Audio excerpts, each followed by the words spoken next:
पण परवा वारिस पठाण बोलून गेले, मुंबई में बुरखे वाली मेयर बनेगी।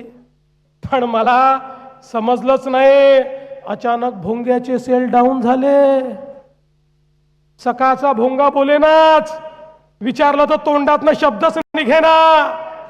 आज अभ्युदय नगरचा विकास त्या ठिकाणी आपण सुरू केला। अभ्युदय नगर जे आमच्या गिरणी कामगारांचं, जे आमच्या मराठी माणसाचं एक अशा प्रकारची ही वस्ती आहे।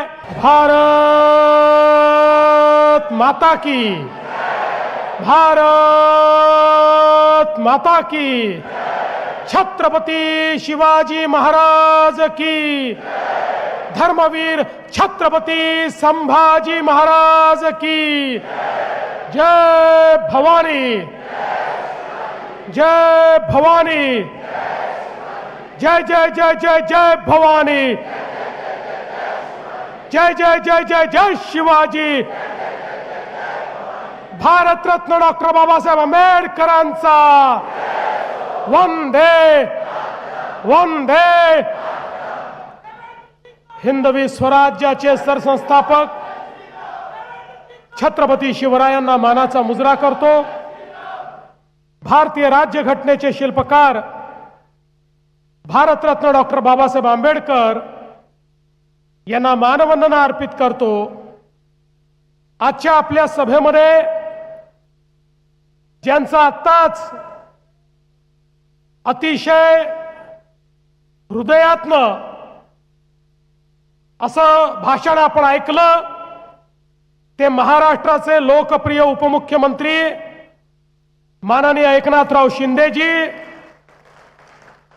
आमचे 2020चे प्लेयर आणि केंद्रीय मंत्री रामदास आठवलेजी, माननीय विनोद तावडेजी, रामदास कदमजी, अमित साटमजी, आशिष शेलारजी, मंगलप्रभात लोढाजी, राहुल शेवाळेजी, आनंदराव अडसूळजी, नितेश राणेजी, श्रीकांत शिंदेजी, गोपाळ शेट्टीजी, योगेश कदमजी, प्रवीण दरेकरजी, रवींद्र वायकरजी, मीनाताई कांबळे, गौतमजी सोनवणे, काका खंबाळकर, सिद्धार्थ कसारे, अतुल भातकळकर, मिलिंद देवरा, पराग अळवणी, मनीषा कायंदे, मनीषाताई चौधरी, मिहीर कोटेचा, प्रसाद लाड, दीपक सावंत, प्रकाश सुर्वे, कालिदास कोळंबकर, मंगेश कुडाळकर, योगेश सागर, निलेश राणे, राजन सिंग, चित्राताई वाघ, विद्याताई ठाकूर, श्रीकांत भारतीय, संजय उपाध्याय, मुरजी पटेल, शीतल म्हात्रे, पवन त्रिपाठी, अशोक पाटील, गणेश खणकर, सुशांत शेलार, श्वेताताई परुळेकर, सचिन मोहिते, राजेश शिरोडकर, रवी गायकवाड, भारतीताई लव्हेकर। थकलो मी। मंचावर उपस्थित महायुतीचे सर्व नेते मंडळी, समोर उपस्थित सर्व नेते मंडळी, उमेदवार आणि उपस्थित सर्व माता भगिनी आणि बंधूंनो, आज मुंबईमध्ये महायुतीच्या प्रचाराचा नारळ आपण फोडलेला आहे। आणि आजचा दिवस हा याकरता महत्त्वाचा आहे की तिथीने आज आई जिजाऊंची जन्मजयंती आहे। ज्या आई जिजाऊंनी देव देश आणि धर्माकरता, स्वराज्याची निर्मिती करण्याकरता छत्रपती शिवरायांना मार्गदर्शन केलं आणि तयार केलं, त्या आई जिजाऊंची जयंती एकीकडे आहे आणि दुसरीकडे खऱ्या अर्थानं रूढीवाद्यांच्या जोखडातनं स्त्रियांना मुक्त करणाऱ्या आमच्या क्रांती ज्योती सावित्रीबाई फुले यांची देखील आज जयंती आहे। अशा या पवित्र दिवशी आपण प्रचाराची सुरुवात केली आहे। आणि निवडणूक कधी आहे आपल्या सगळ्यांना माहिती आहे। 15 तारखेला निवडणूक आहे। 14 तारीख आणि 15 तारीख ही संक्रमणाची तारीख आहे। या संक्रमणामध्ये आपल्याला हा चमत्कार घडवायचा आहे। 16 तारीख ही छत्रपती आमचे धर्मरक्षक, स्वराज्य रक्षक संभाजी महाराज यांच्या राज्याभिषेकाची तिथी आहे। त्या दिवशी या मुंबईमध्ये आपला महायुतीचा महापौर आपल्याला बसवायचा आहे. बंधू भगिनींनो, खरं म्हणजे ही जी निवडणूक आहे, ही निवडणूक मुंबईचं चित्र आणि मुंबईकरांचं जीवन बदलायची निवडणूक आहे. अनेक वर्ष आपण बोल बचन ऐकले, निवडणुका आल्या की बोल बचन, निवडणुका आल्या की बोल बचन. पण आता बोल बचन नाही, वचन देणारे लोक तुमच्या समोर आलेले आहेत. हे आमचं वचन आहे. अरे मुंबई बदलून दाखवली आहे आणि मुंबईकरांचं जीवन देखील बदलवून दाखवू, हे वचन देण्याकरता महायुती या ठिकाणी आली आहे. काही लोकांचं कसं असतं, जहां मिलेगा मुझको दाना वही बसेगा मेरा ठिकाणा. आता दाना पाणी वाल्यांना त्यांचा ठिकाणा कुठे आहे हे दाखवायचं आहे आणि मुंबईकरांचं हित जे जपतात त्यांचाच विचार आपल्याला करायचा आहे. मी आज वेगवेगळ्या ठिकाणच्या सभा करून मुंबईमध्ये उतरत होतो, त्यावेळी डोळे फाडून फाडून बघितलं, मुंबई कुठे गेली का, मुंबई कुठे तुटली का, मुंबई कुठे सरकली का. मला तर मुंबई तिथेच दिसली. पण निवडणूक आली की काही लोकांना मुंबई उत्तरेकडे सरकताना दिसते. अरे तुमची बुद्धी सरकते, मुंबई सरकत नाही. मुंबई तिथेच असते. आणि आता शिंदे साहेबांनी सांगितलं, अरे या ठिकाणी खऱ्या अर्थानं मोदीजींच्या नेतृत्वात या मुंबईला जेवढं मिळालं तेवढं या ठिकाणी जे मुंबईच्या बद्दल आव आणून आणून बोलतात त्यांच्याही काळात काही मिळालं नाही. आणि खऱ्या अर्थानं एक लक्षात घेतलं पाहिजे, अरे हे मुंबई महाराष्ट्रापासनं तोडण्याची हिम्मत कोणाच्या बापाच्या बापाच्या बापातही नाही. आणि आमच्या सोबत तर या ठिकाणी हिंद हृदय सम्राट शिवसेना प्रमुख बाळासाहेब ठाकरेंचा ठाण्या वाघ एकनाथ शिंदे देखील आहे. एक लक्षात ठेवा, जन्माने कदाचित रक्ताचा वारसा मिळू शकतो, पण विचाराचा वारसा कर्माने मिळत असतो. तो विचाराचा वारसा आमच्याकडे आहे, तो एकनाथजींकडे आहे, तो या शिवसेनेकडे आहे, तो आमच्या महायुतीकडे आहे. आणि म्हणून खऱ्या अर्थानं आता मुंबईकर जागा झालाय, तो विकासाचा धागा झालाय, हे देखील आता लक्षात घेण्याची आवश्यकता आहे. बंधू भगिनींनो, मी तुम्हाला हीच विनंती करतो, ही निवडणूक मुंबईकरांकरता अत्यंत महत्वाची आहे. मला काही पत्रकार म्हणाले, दोघं भाऊ एकत्रित आले, आता तुमचं काय होणार, आता तुम्ही कसं लढणार. मी त्यांना सांगितलं, देखकर धुंधली सी ताकत हौसला हमारा कम नहीं होता. देखकर धुंधली सी ताकत हौसला हमारा कम नहीं होता. अरे झूठी आंधियों से वही डरे जिन चिरागों में दम नहीं होता.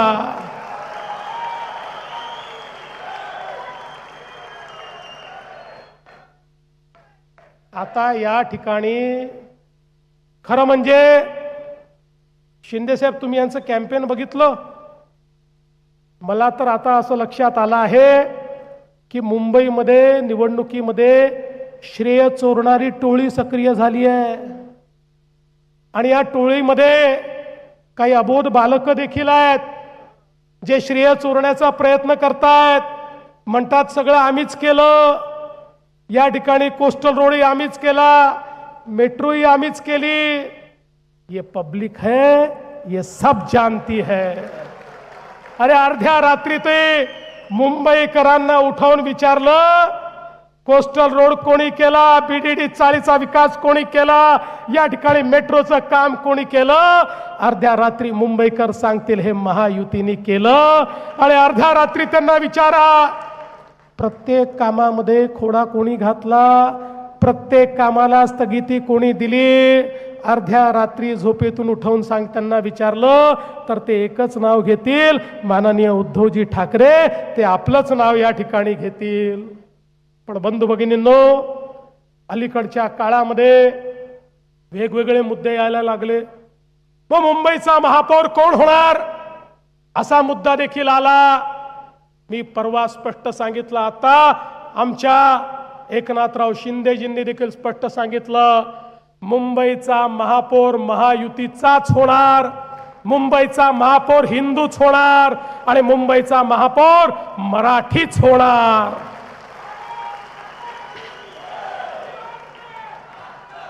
पण परवा वारिस पठाण बोलून गेले, मुंबई में बुरखे वाली मेयर बनेगी. आम्हाला वाटलं आता मराठी माणसाबद्दल बोलणारे तुटून पडतील, पण मला समजलंच नाही. अचानक भोंग्याचे सेल डाऊन झाले. सकाळचा भोंगा बोलेनाच, विचारलं तर तोंडातनं शब्दच निघेना. एक जण यांच्यातला बोलायला तयार नाही, हे त्याचं उत्तर देण्याकरता देखील तयार नाही. आता आम्हालाच त्यांना चार्ज करावं लागेल, तर कदाचित या भोंग्यातनं आवाज निघतील. आणि म्हणून त्यांच्या छातीवर उभं राहून सांगतो, या ठिकाणी महापौर हिंदूच बनेल, या ठिकाणी महापौर मराठीच बनेल.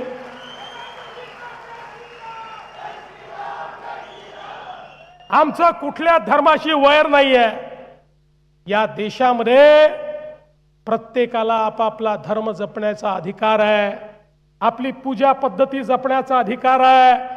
आमचा या ठिकाणी जो विरोध आहे तो त्या ताकदीला आहे, जी ताकद या महाराष्ट्रामध्ये, या हिंदुस्थानच्या भूमीमध्ये वंदे मातरम म्हणायला नकार देते, त्यांच्या विरुद्ध आम्ही या ठिकाणी आहोत. ज्यावेळी त्या माहीमच्या दर्ग्यावर मला बोलवलं आणि मला सांगितलं, भारताचा तिरंगा झेंडा या माहीमच्या दर्ग्यावर आम्ही फडकवण्याकरता तुम्हाला बोलवतोय, त्यावेळेस मुख्यमंत्री म्हणून हा देवाभाऊ त्या ठिकाणी गेला आणि त्या माहीमच्या दर्ग्यावर जाऊन त्या ठिकाणी चादर चढवली आणि तिरंगा झेंडा फडकवला. या भारतामध्ये आमची कोणाशी दुश्मनी नाही आहे, पण ज्याची या भारताशी दुश्मनी आहे त्याला मात्र सोडणार नाही, ही देखील आमची या ठिकाणी मानसिकता आहे. आणि म्हणून बंधू भगिनींनो, एक लक्षात ठेवा, वंदे मातरमचा नारा, भारत माता की जयचा नारा तुम्हाला या सभेमध्ये तर ऐकायला मिळेल, पण तिकडच्या सभेमध्ये ऐकायला मिळणार नाही, कारण त्यांनी आता वंदे मातरमची साथ सोडलेली आहे. आता त्यांचा झेंडाही बदललाय, त्यांचा दंडाही बदललाय. आणि म्हणून या मुंबईच्या निवडणुकीत आम्हाला सुरक्षित मुंबई देखील तयार करायची आहे. या मुंबईमध्ये शिरलेले बांगलादेशी गेले 6-8 महिने सातत्याने मागे लागून अनेक बांगलादेशी आम्ही वापस पाठवले. पण पुढच्या काळामध्ये एक एक मुंबईतला बांगलादेशी या बंगालमधनं आलेला, त्या बंगालच्या रस्त्याने, त्या ममता दीदीच्या आशीर्वादाने या ठिकाणी आलेला एक एक बांगलादेशी शोधून काढू आणि त्याला बांगलादेशमध्ये परत पाठवण्याचं काम आणि सुरक्षित करण्याचं काम हे या ठिकाणी केल्याशिवाय आम्ही थांबणार नाही. एक सुरक्षित मुंबई आम्हाला तयार करायची आहे. या मुंबईतल्या सामान्य माणसाचं स्वप्न काय आहे? या मुंबईच्या मराठी माणसाचं स्वप्न काय आहे? अरे एकेकाळी या गिरणगावमध्ये, या दक्षिण मुंबईमध्ये राहणारा तो मराठी माणूस, तो हद्दपार झाला, पाप कोणाचा आहे? गिरणी कामगार हद्दपार झाला, पाप कोणाचा आहे? अरे तुम्ही नेहमीच सांगता माझ्या महानगरपालिकेमध्ये 70,000 कोटी रुपयाच्या फिक्स डिपॉझिट केले आहेत. अरे त्या फिक्स डिपॉझिटच्या रसीदी आम्ही चाटायच्या का? अरे ज्यावेळी माझा तो गिरणी कामगार त्या ठिकाणी मुंबईच्या बाहेर जात होता, ज्यावेळी त्याला त्या ठिकाणी रस्त्यावर आणण्याची वेळ होती, अरे त्या 70,000 कोटीतले 2-3 हजार कोटी जरी खर्च केले असते तरी माझ्या गिरणी कामगाराला याच मुंबईमध्ये त्याचं हक्काचं घर मिळालं असतं. आम्हाला कागद आणि रसीदी चाटण्याकरता त्या ठिकाणी सत्ता नको आहे. आम्हाला जिवंत माणसाची सेवा करायची आहे. जिवंत माणसाला त्याचं हक्काचं घर हे त्या ठिकाणी मिळवून द्यायचं आहे. अरे बीडीडी चाळीच्या संदर्भात किती वर्ष या ठिकाणी संघर्ष चालला, पण आम्ही निर्णय केला की बीडीडी चाळ ही बिल्डराच्या घशात देणार नाही।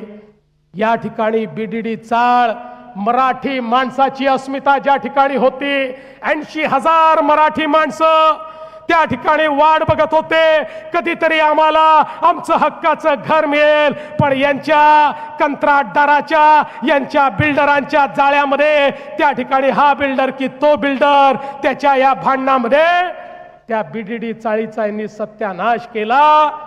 पण आम्ही निर्णय केला, बिल्डराची आवश्यकता नाही, म्हाळा स्वतः त्या ठिकाणी बीडीडी चाळ बांधेल।